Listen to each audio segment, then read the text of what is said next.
నమస్కారం అండి. చాలా రోజుల తర్వాత ఈ వీడియో చేస్తున్నాను. చాలా మంది చాలా గోల్స్ పెట్టుకుంటూ ఉంటారు, కానీ ఫెయిల్యూర్స్ వస్తూ ఉంటాయి.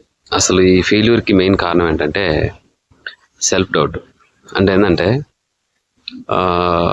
మనం గోల్ సెట్ చేసుకున్నప్పుడు చాలా బలంగానే సెట్ చేసుకుంటారు చాలామంది. మధ్యలో మన చుట్టూ ఉన్న మనుషులు కావచ్చు, మనం ఎదుర్కొన్న పరిస్థితులు కావచ్చు, కొన్ని మనకు సెల్ఫ్ డౌట్లు రైజ్ అవుతాయి. అంటే మనం ఇది సాధించగలుగుతామా లేదా అనే సెల్ఫ్ డౌట్ అనేది రైజ్ అవుతుంది. ఆ సెల్ఫ్ డౌట్ వల్ల ఏమవుతుందంటే మనం నిజంగానే సాధించగలిగినా కూడా సాధించలేని స్థితికి మన మైండ్ సెట్ పడిపోతుంది అనమాట. సో మనకి ఎన్ని కష్టాలు వచ్చినా, ఎన్ని బాధలు వచ్చినా, ఎన్ని సమస్యలు వచ్చినా కూడా మనం ఎటువంటి డౌట్స్ని మైండ్లో పెట్టుకోకుండా మన లక్ష్యం వైపు మనం దూసుకెళ్తే ఖచ్చితంగా మనం అనుకున్నది సాధించే తీరుతాము.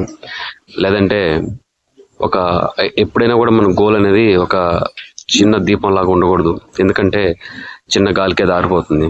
ఎప్పుడు కూడా మన గోల్ అనేది పెద్ద మంటలాగా ఉండాలి. ఎందుకంటే ఎంత పెద్ద గాలి వచ్చినా కూడా ఆ మంట అనేది రైజ్ అవుతుంది కానీ ఆరదు.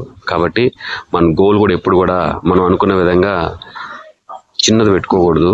బాగా పెద్దది పెట్టుకున్నప్పుడు మాత్రమే మనం అనుకున్నది సాధిస్తాం. కాబట్టి సెల్ఫ్ డౌట్ని మనం తగ్గించుకొని మనం సెల్ఫ్ మోటివేషన్ అవుతూ ఉంటే ఆటోమేటిక్గా మన గోల్ని ఖచ్చితంగా రీచ్ అవ్వచ్చు. అది గోల్ ఏదైనా కావచ్చు, గోల్ ఎవరైనా పెట్టుకోవచ్చు, కానీ అది సాధించాలంటే మాత్రం విపరీతమైనటువంటి తపన ఉండాలి. ముఖ్యంగా ఈ సెల్ఫ్ డౌట్ని మనం తగ్గించుకోగలిగితే మనం అనుకున్న లక్ష్యాన్ని మనం సాధించి తీరుతాము. అదేవిధంగా